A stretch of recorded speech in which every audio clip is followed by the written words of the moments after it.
ಎಲ್ಲರಿಗೂ ನಮಸ್ಕಾರ. ATV Karnataka YouTube ಚಾನಲ್ಗೆ ತಮಗೆಲ್ಲರಿಗೂ ಕೂಡ ಪ್ರೀತಿಯ ಸ್ವಾಗತ. ವೃಷಭ ರಾಶಿಯ ಜೂನ್ ತಿಂಗಳ 2025ನೇ ವರ್ಷದ ಮಾಸ ಭವಿಷ್ಯ ಹೇಗಿದೆ?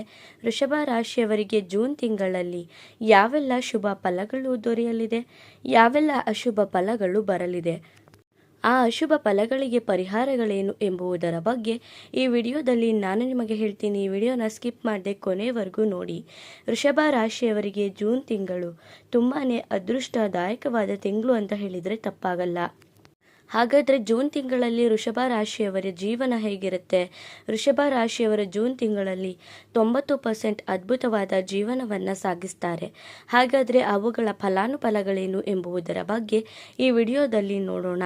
ಹಾಗೆಯೇ ನೀವೇನಾದರೂ ವೃಷಭ ರಾಶಿಯವರಾಗಿದ್ದರೆ, ದೇವರು ಮತ್ತು ಜ್ಯೋತಿಷ್ಯ ಶಾಸ್ತ್ರವನ್ನು ನಂಬುವುದಾದರೆ ಈ ವಿಡಿಯೋಗೆ ಈಗಲೇ ಒಂದು ಲೈಕ್ ಕೊಡಿ ಮತ್ತು ತಪ್ಪದೇ ನಮ್ಮ ATV ಕರ್ನಾಟಕ ಯೂಟ್ಯೂಬ್ ಚಾನಲನ್ನು ಸಬ್ಸ್ಕ್ರೈಬ್ ಮಾಡ್ಕೊಳ್ಳಿ ಹಾಗೂ ಈ ವಿಡಿಯೋನ ಎಲ್ಲರಿಗೂ ಕೂಡ ಶೇರ್ ಮಾಡಿ.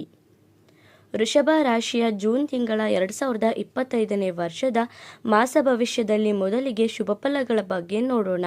ವೃಷಭ ರಾಶಿಯವರು ಮೇ 14ರ ನಂತರ ವೃಷಭ ರಾಶಿಯವರಿಗೆ ಗುರುಬಲ ಬಂದಿದೆ. 1 ವರ್ಷದ ತನಕ ಗುರುಬಲ ಕೂಡ ಈ ರಾಶಿಯವರಿಗೆ ಇರೋದ್ರಿಂದ ಇವರು ತುಂಬಾನೇ ಅದೃಷ್ಟದಾಯಕವಾದಂತಹ ರಾಶಿಯಲ್ಲಿ ಒಬ್ಬರು ಅಂತ ಹೇಳಿದರೆ ತಪ್ಪಾಗಲ್ಲ. ವೃಷಭ ರಾಶಿಯವರಿಗೆ ಮೇ 14ರ ನಂತರ 1 ವರ್ಷ ಗುರುಬಲ ಇರೋದ್ರಿಂದ ಇವರು ಏನೇ ಮಾಡಿದ್ರೂ ಕೂಡ ಆ ಕೆಲಸದಲ್ಲಿ ಸಕ್ಸಸ್ ಅನ್ನೋದನ್ನ ಕಾಣ್ತಾರೆ. ಇವರ ಜೀವನದಲ್ಲಿ ಕಷ್ಟಕ್ಕಿಂತ ಸುಖ ಅನ್ನೋದು ಹೆಚ್ಚಾಗಿರುತ್ತೆ. ಹಾಗಾದರೆ ಏನೇನಿದೆ ನೋಡೋಣ. ಈ ಗುರುಬಲ ಇರೋದ್ರಿಂದ 1 ವರ್ಷಗಳ ಕಾಲ ಈ ರಾಶಿಯವರು ಏನೇ ಒಂದು ಬಾಕಿ ಇಟ್ಕೊಂಡಿರುವಂತಹ ಕೆಲಸ ಮಾಡಿದ್ರೂ ಕೂಡ ಅದರಲ್ಲಿ ಪೂರ್ಣವಾಗುತ್ತೆ. ನೀವು ಯಾವುದಾದ್ರೂ ಕೆಲಸಗಳನ್ನ ಅರ್ಧಂಬರ್ಧ ಮಾಡಿ ಬಿಟ್ಬಿಟ್ಟಿರ್ತೀರ. ಅಂತಹ ಕೆಲಸಗಳನ್ನ ನೀವು ಮರುಪ್ರಾರಂಭ ಮಾಡಿ ಅಂತಹ ಕೆಲಸಗಳಲ್ಲಿ ನೀವು ಗಮನ ಹರಿಸಿ. ಆಗ ಖಂಡಿತವಾಗಿಯೂ ಕೂಡ ಆ ಕೆಲಸಗಳಲ್ಲಿ ನೀವು ಯಶಸ್ಸು ಅನ್ನೋದನ್ನು ಪಡ್ಕೋಬಹುದು. ಆ ಕೆಲಸಗಳನ್ನ ನೀವು ಪೂರ್ಣ ಮಾಡ್ಕೋಬಹುದು. ಹಾಗಾಗಿ ಯಾವುದೋ ಇದು ಪೆಂಡಿಂಗ್ ಕೆಲಸ ಇದೆಯೋ ಅದೆಲ್ಲವನ್ನು ಕೂಡ ನೀವು ಈ ವರ್ಷಗಳಲ್ಲಿ ಮಾಡಿಕೊಂಡ್ರೆ ಖಂಡಿತವಾಗಿಯೂ ನಿಮ್ಮ ಜೀವನ ಉದ್ಧಾರ ಆಗುತ್ತೆ. ಮನೆ ಕಟ್ಟುವಂತಹ ಯೋಗ ಅನ್ನೋದು ಈ ವೃಷಭ ರಾಶಿಯವರಿಗೆ ಒಲಿದು ಬಂದಿದೆ. ವೃಷಭ ರಾಶಿಯವರೇನಾದರೂ ಮನೆ ಕಟ್ಟಬೇಕು ಅಂತ ಪ್ಲಾನ್ ಮಾಡ್ಕೋತಿದ್ರೆ ಖಂಡಿತವಾಗಿಯೂ ಕಟ್ಟಬಹುದು. ಯಾಕಂದರೆ ಜೂನ್ ತಿಂಗಳಲ್ಲಿ ಮನೆ ಕಟ್ಟುವಂತಹ ಯೋಗ ಇದೆ. ಗುರುಬಲ ಇರೋದ್ರಿಂದ ಸೈಟ್ ಕೂಡ ನೀವು ತಗೋಬಹುದು. ಮನೆ ಕಟ್ಬೋದು, ಸೈಟ್ ತಗೋಬಹುದು. ಭೂಮಿ ವಿಚಾರವಾಗಿ ಏನೇ ಒಂದು ಕೆಲಸ ಮಾಡಿದ್ರೂ ಕೂಡ ಅದರಲ್ಲಿ ನಿಮಗೆ ಒಳ್ಳೆಯದೇ ಆಗುತ್ತೆ. ಸೈಟ್ ಏನಾದರೂ ತಗೋಬೇಕು ಅಂತ ತುಂಬ ವರ್ಷಗಳಿಂದ ಅನ್ಕೋತಿದ್ರೆ ಇದು ಕರೆಕ್ಟಾಗಿರುವಂತಹ ಸಮಯ. ನೀವು ಸೈಟ್ ಕೂಡ ಖರೀದಿ ಮಾಡಬಹುದು. ಅವಿವಾಹಿತರಿಗೆ ಮದುವೆ ಆಗುವಂತಹ ಯೋಗ ಇದೆ. ಅವಿವಾಹಿತರೇನಾದರೂ ಇದ್ದರೆ ಮದುವೆ ಆಗಬೇಕು ಅಂತ ಏನಾದರೂ ಯೋಚನೆ ಮಾಡ್ತಿದ್ರೆ ಮದುವೆ ಆಗುವಂತಹ ಯೋಗ ಇರೋದ್ರಿಂದ ನೀವು ಸ್ವಲ್ಪ ಪ್ರಯತ್ನ ಪಟ್ಟರೆ ಸಾಕು, ಖಂಡಿತವಾಗಿಯೂ ಕೂಡ ಮದುವೆ ಆಗುವಂತಹ ಯೋಗ ಅನ್ನೋದು ನಿಮ್ಮದಾಗುತ್ತೆ. ಧನಸ್ಥಾನದಲ್ಲಿ ಬುಧ ಮತ್ತು ಗುರು ಸಮಾನವಾಗಿ ಚೆನ್ನಾಗಿದೆ. ಹಾಗಾಗಿ ಯಾರಾದರೂ ನಿಮಗೆ ಸಾಲ ಕೊಟ್ಟಿದ್ರೆ ಖಂಡಿತವಾಗಿಯೂ ಅಂತಹ ಹಣ ರಿಟರ್ನ್ ಬರುತ್ತೆ. ಧನಸ್ಥಾನದಲ್ಲಿ ಬುಧ ಮತ್ತು ಗುರು ಸಮಾಗಮನ ಆಗಿರೋದ್ರಿಂದ ನಿಮ್ಮ ಜೀವನ ಅನ್ನೋದು ಚೆನ್ನಾಗಿರುತ್ತೆ.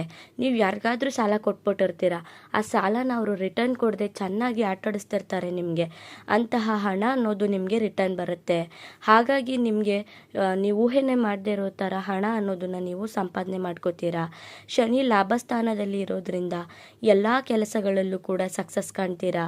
ಶನಿ ಭಗವಂತ ಕೂಡ ನಿಮ್ಮ ರಾಶಿಯಲ್ಲಿ ಅದ್ಭುತವಾಗಿರೋದ್ರಿಂದ ನಿಮಗೆ ಎಲ್ಲ ಕೆಲಸದಲ್ಲೂ ಕೂಡ ಜಯ ಅನ್ನೋದು ಇದ್ದೇ ಇರುತ್ತೆ. ಶುಕ್ರನಿಂದ ದಾಂಪತ್ಯದಲ್ಲಿ ಇದ್ದಂತಹ ಕಲಹಗಳು ದೂರವಾಗುತ್ತೆ.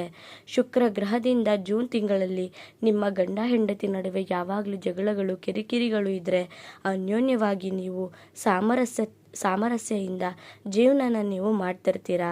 ಹಾಗೆ ನಿಮ್ಮಲ್ಲಿದ್ದ ಕಲಹಗಳು ದೂರವಾಗುತ್ತೆ. ನೀವು ಆರಾಮಾಗಿ ಜೀವನ ಅನ್ನೋದನ್ನು ಸಾಗಿಸ್ತೀರಾ ಅಂತಾನೆ ಹೇಳ್ಬಹುದು. ಇನ್ನು ವಿದ್ಯಾಭ್ಯಾಸದಲ್ಲಿ ಚೆನ್ನಾಗಿರುತ್ತೆ. ವಿದ್ಯಾರ್ಥಿಗಳಿಗೆ ವಿದ್ಯಾಭ್ಯಾಸದಲ್ಲಿ ಅದ್ಭುತವಾಗಿರುತ್ತೆ. ವಿದ್ಯಾಭ್ಯಾಸದ ಪರವಾಗಿ ನೀವೇನಾದರೂ ಎಜುಕೇಷನ್ ಬಗ್ಗೆ ಯೋಚನೆ ಮಾಡ್ತಿದ್ರೆ ಖಂಡಿತವಾಗಿಯೂ ಕೂಡ ಉತ್ತಮವಾಗಿರುತ್ತೆ. ಹೈಯರ್ ಸ್ಟಡೀಸ್ ಮಾಡಬಹುದು. ವಿದ್ಯಾಭ್ಯಾಸ ಮುಗಿಸಿ ಉತ್ತಮವಾದಂತಹ ಉದ್ಯೋಗನ ಪಡ್ಕೋಬಹುದು. ಈ ರೀತಿಯಾಗಿ ವಿದ್ಯಾರ್ಥಿಗಳಿಗೂ ಕೂಡ ಒಳ್ಳೆಯದಾಗಿರುತ್ತೆ. ಹಣಕಾಸಿಗೆ ಯಾವುದೇ ರೀತಿಯಾದಂತಹ ತೊಂದರೆಗಳು ತಾಪತ್ರೆಗಳು ಅನ್ನೋದು ಈ ರಾಶಿಯವರಿಗೆ ಈ ತಿಂಗಳಲ್ಲಿ ಬರಲ್ಲ. ಹಣಕಾಸಿಗೆ ಉತ್ತಮವಾಗಿರುತ್ತೆ. ಮಾತಿನಲ್ಲಿ ಚತುರರಾಗಿ ಕೆಲಸ ಮಾಡೋರಿಗೆ ಅತಿಯಾದಂತಹ ಅದೃಷ್ಟ ಅನ್ನೋದಿರುತ್ತೆ. ನಿಮ್ಮ ಮಾತಿನಿಂದಲೇ ನೀವು ಕೆಲಸ ಮಾಡ್ತಿರ್ತೀರ, ಅಂಥವರಿಗೆ ಖಂಡಿತವಾಗಿಯೂ ಕೂಡ ಒಳ್ಳೆಯದಾಗುತ್ತೆ. ಇನ್ನು ಇಂಪೋರ್ಟು ಎಕ್ಸ್ಪೋರ್ಟ್ ಬಿಸ್ನೆಸ್ ಮಾಡೋರಿಗೆ ಒಳ್ಳೆಯದಾಗುತ್ತೆ. ಸೇಲ್ಸ್ ಮಾಡೋರಿಗೂ ಕೂಡ ಅನುಕೂಲಕರವಾಗಿರುತ್ತೆ. ಹಾಗೆಯೇ ಈ ರಾಶಿಯವರಿಗೆ ವ್ಯಾಪಾರ ವ್ಯವಹಾರ ಮಾಡೋರಿಗೂ ಕೂಡ ತುಂಬ ಅಂದರೆ ತುಂಬಾ ಅನುಕೂಲಕರವಾಗಿರುತ್ತೆ. ನೀವು ಸಣ್ಣ ಪುಟ್ಟ ವ್ಯಾಪಾರ ವ್ಯವಹಾರದಿಂದ ಎಷ್ಟು ದೊಡ್ಡ ದೊಡ್ಡ ವ್ಯಾಪಾರ ವ್ಯವಹಾರ ಮಾಡಿದ್ರೂ ಕೂಡ ತುಂಬ ಅಂದರೆ ತುಂಬಾ ಅನುಕೂಲಕರವಾದಂಥ ವಾತಾವರಣನ ಕಾಣ್ತೀರಾ. ವಿದೇಶ ಪ್ರಯಾಣದ ಯೋಗ ಇದೆ. ಹೇಳಿಲ್ವಾ, ಉದ್ಯೋಗದ ಪರವಾಗಿಯೂ ಆಗಿರಬಹುದು ಅಥವಾ ಎಜುಕೇಷನ್ ಪರವಾಗಿಯೂ ಆಗಿರಬಹುದು.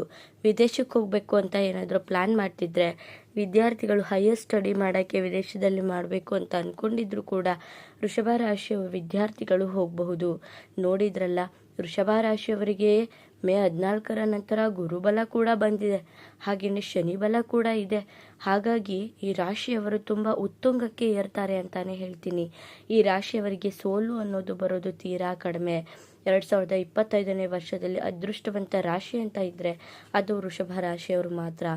ಇನ್ನು ಏನೇನು ಜಾಗ್ರತೆಯನ್ನು ವಹಿಸಬೇಕು, ಎಚ್ಚರಿಕೆಯನ್ನು ವಹಿಸಬೇಕಾಗಿರುವಂತಹ ವಿಷಯಗಳೇನು ವೃಷಭ ರಾಶಿಯವರು ಅಂತ ನೋಡೋದಾದರೆ, ಕುಜ ಮತ್ತು ಕೇತು ಇಬ್ಬರು ಕೂಡ ಒಟ್ಟಾಗಿರೋದ್ರಿಂದ ಸ್ವಲ್ಪ ಜಾಗ್ರತೆಯನ್ನು ವಹಿಸಬೇಕಾಗತ್ತೆ. ವಾಹನ ಚಲಾಯಿಸಬೇಕಾದ್ರೆ ಎಚ್ಚರಿಕೆಯನ್ನು ನೀವು ವಹಿಸಬೇಕಾಗತ್ತೆ. ನೀವು ತುಂಬ ಸ್ಪೀಡಾಗಿ ಹೋಗೋದು, ತುಂಬ ಎವ್ವಿ ಸ್ಪೀಡಾಗಿ ಹೋಗೋದು, ನಿಮ್ಮ ಆರೋಗ್ಯದ ಬಗ್ಗೆ ನೀವು ಕಾಳಜಿ ಇಟ್ಕೊಳ್ದೇ ಇರೋದು, ಇದರಿಂದ ನಿಮಗೆ ಸ್ವಲ್ಪ ಮಟ್ಟಿನ ತೊಂದರೆ ಅನ್ನೋದು ಬರುತ್ತೆ. ಇನ್ನು ರಾಹುವಿನಿಂದ ನಿಮ್ಮ ಕೆಲಸದಲ್ಲಿ ಸಣ್ಣ ಪುಟ್ಟ ಕಿರಿಕಿರಿ ಆಗುತ್ತೆ. ರಾಹು ನಿಮ್ಮ ಕೆಲಸಗಳಲ್ಲಿ ವಿಘ್ನನ ತರ್ತಾರೆ. ಹಾಗಾಗಿ ಸಣ್ಣ ಪುಟ್ಟ ಕಿರಿಕಿರಿ ಅನ್ನೋದು ಈ ರಾಶಿಯವರಿಗೆ ಆಗುತ್ತೆ. ಜೊತೆಗೆ ಸಣ್ಣ ಪುಟ್ಟ ಕಿರಿಕಿರಿ ಆದಾಗ ಮಾನಸಿಕವಾದಂಥ ಒತ್ತಡ ಆಗೋದು ಸರ್ವೇ ಸಾಮಾನ್ಯ. ನೀವು ಎಲ್ಲವನ್ನೂ ಕೂಡ ಸರಿದೂಗಿಸ್ಕೊಂಡು ತಾಳ್ಮೆಯಿಂದ ಜೀವನನ ನಡೆಸಬೇಕಾಗತ್ತೆ. ಇಷ್ಟೇ ಈ ರಾಶಿಯವರು ಎಚ್ಚರಿಕೆಯನ್ನು ವಹಿಸಬೇಕಾಗಿರುವಂತಹ ವಿಷಯಗಳು. ಇನ್ನು ಮಿಕ್ಕಿದ್ದೆಲ್ಲ ಒಳ್ಳೆಯದೇ ಆಗುತ್ತೆ ವೃಷಭ ರಾಶಿಯವರಿಗೆ. ಇನ್ನು ಪರಿಹಾರಗಳನ್ನ ಏನೇನು ಮಾಡ್ಕೋಬೇಕು ಅಂತ ನೋಡೋದಾದರೆ, ಗಣಪತಿಯ ಆರಾಧನೆ ಮಾಡಿ, ವಿಷ್ಣುವಿನ ಸಹಸ್ರನಾಮ ಪಠಿಸಬೇಕಾಗುತ್ತೆ. ಏಕಾದಶಿನ ಆಚರಣೆ ಮಾಡೋದ್ರಿಂದ ನಿಮ್ಮಲ್ಲಿರುವಂತಹ ಕಷ್ಟಗಳು ದೂರವಾಗುತ್ತೆ. ಇನ್ನು ರಾಹುವಿನ ಶಾಂತಿ ಕೂಡ ಮಾಡಿಸ್ಕೊಳ್ಳಿ. ನೀವು ಇಷ್ಟು ಕೆಲಸ ಮಾಡಿದ್ರೆ ಸಾಕು, ನಿಮಗಿರುವಂತಹ ಶುಭ ಫಲಗಳು ಹೆಚ್ಚಾಗುತ್ತೆ. ನಿಮ್ಮ ಫಲಗಳ ಜೊತೆ ಇನ್ನೂ ಹೆಚ್ಚಿನ ಫಲ ಅನ್ನೋದು ಪ್ರಾಪ್ತಿಯಾಗುತ್ತೆ. ನೋಡಿದ್ರಲ್ಲ, ಒಟ್ಟಾರೆಯಾಗಿ ಹೇಳಬೇಕಂದ್ರೆ ವೃಷಭ ರಾಶಿಯವರು ತುಂಬಾ ಅದೃಷ್ಟವಂತರು. ಹಾಗಾಗಿ ಅವರ ಜೀವನ ಅನ್ನೋದು ಉತ್ತಮವಾಗಿರುತ್ತೆ. ನಿಮ್ಮದು ಕೂಡ ವೃಷಭ ರಾಶಿಯಾಗಿದ್ದರೆ ದಯವಿಟ್ಟು ಈ ವಿಡಿಯೋನ ಎಲ್ಲರಿಗೂ ಕೂಡ ಶೇರ್ ಮಾಡಿ. ಹಾಗೆಯೇ ವೃಷಭ ರಾಶಿಯವರು ಓಂ ನಮಃ ಶಿವಾಯ ಅಂತ ಕಮೆಂಟ್ ಮಾಡಿ. ನೋಡಿದ್ರಲ್ಲ, ಈ ವಿಡಿಯೋನ ಎಲ್ಲರಿಗೂ ಕೂಡ ಹೆಚ್ಚಿನದಾಗಿ ಶೇರ್ ಮಾಡಿ.